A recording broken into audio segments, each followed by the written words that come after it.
growing up as a musician is actually a choice that I made, apart from the obstruction I got from my parents and all that. And then I'm pretty perfectly sure that I know this is what I wanted. Actually, I was playing football before, so that's where it's a cross, whether I want to take this seriously. And then I was enlisted to NS police band, and I was drafted into a police band. And that's where all this education come in, and then I got a chance to meet the right people along the way, with the band and all that. Start playing club, even though I was during NS days, just to get some extra income. During that days, my NS pay was just like $118. After my NS, I played in a few clubs before I come for an audition with another song band, Singapore Swing audition. And then I got through the job, and that's where it's all started. The first traveling, I was in Taipei. I was like 21 years old. It lasted like 6 years before I decided to stop and form a band with Jimmy Lee, Eurasia. I teach in Yamaha from 1989 to 92, 93 as a bass instructor. And then I do a lot of session work, musical concerts and all that. It's a lot of struggle in terms of mixing around with people, getting cheated along the way with agents and all that. But that's just part and parcel that making my musical journey stronger. Like then at some point in your development as a musician, I think in the first few years, you have to kind of decide if you want to do this and make this your life's mission or your living, you know. And for me, that came when I was in SP. My first year, I did banking and finance. Also because my parents were like, if you want to do music, can, but go and get a backup. So I got a backup. But then that year, I had my first gig, my first paid gig.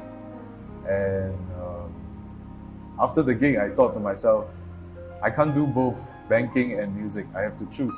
And so I chose music. So I dropped out and I went to a music course in Singapore Poly.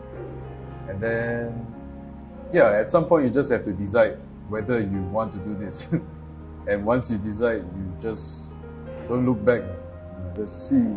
I feel like, because now I don't live in Singapore anymore, but every time I come back, each year in the summer, I feel that there are new faces every year, like younger and younger people. I mean, I used to be the youngest in all the groups, but now every year I come back, it's like, oh, I haven't seen these guys around before. So I think it's nice that every year there are more musicians and more young people trying to learn the music, trying to play it properly.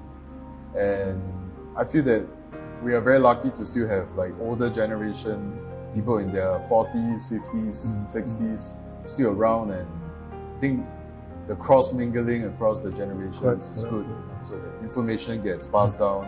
Likewise, on my side, I keep mixing around with the new generation, and the new ideas, new perspective from them. That makes me keep me going and keep me younger. Keep me to the trend. Stay relevant in the current scene. 2 more years in New York, and the plan is to move back after 2 more years. I've been there 4 years already. Yeah, I think 6 years is enough time, ample time in New York.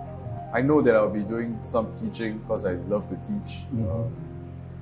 Maybe in a university capacity, and continue gigging, playing music, teaching. Writing more music, orchestrating, maybe arranging more. Working abroad during my time, those days in the 80s, is different. All the attention paid on us. But now there is still, but I didn't actually go as far as what I was before. Mostly now my gigs is all over the states of Malaysia. The treatment is about the same. When we talk about the payment, we compare, of course, valuation of money before and now. For me, like the thing about touring, I always enjoy playing music for other people at different places, at different countries, because I love to meet other people from other cultures, eat their food, and playing music is a means to be able to see the world, which is why or part of the reason why I love playing music is because I get to do that. And the hard part about touring is the traveling, is getting to the gig. You know, like being on the plane all the time is not that fun as it seems. Yeah, but when you're on stage, you're making music, everything is perfect, everything is fine. It's just, you know, sometimes getting to the gig might be hard. And like 6 a.m. or 4 a.m. lobby calls is not fun too. But other than that, the music is always good. Wherever. But the best part of it, after all, we know that all what we've gone through prior to the show, but the minute we are on stage, we forget everything. It's just the music, and we like, as though there's nothing, we are just fresh to just play this. But after that, you will see me, like for me, myself, I will just lie on the bed and just say, okay, that's it. Enough, that's it. I'm going to take a sleep. It's like that. Though the song's still ringing in my head, but then I have to force myself. So, now I'm not like before, you know. Those days where we can really, after the gig, we can, well, let's go out, let's go out to this club. Now, no more. Sometimes in a particular show, it could be rock, it could be fun or something, but there are 1 or 2 songs that requires to swing or something like that. So we just have to really adapt. What we know, what experience is supposed to be sound swing, so we have to swing it. That's why when they ask me what bass player are you, I say I'm a bass player. You know, I do this, I do that. I cannot brand it myself. I'm a rock bass player. So I recorded rock, I recorded pop, I even recorded swing songs. Okay. Sometimes when they ask me to play upright, then I'll say, no, you get somebody else to play upright, because I can play, but not in the recording, because I don't really practice that instrument. But the jazz, because I started from jazz. In my younger days, I don't even have a Michael Jackson album.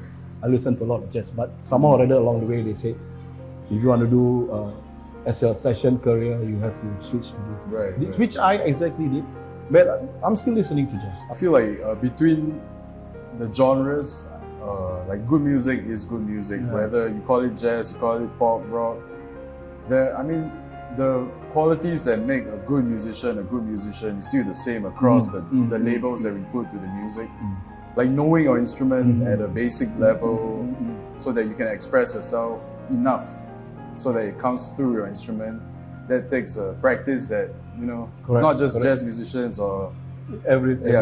If you're a musician, you're a musician. You just have to work on your craft, and the genres are labels names that we put, you know, but good music is good music.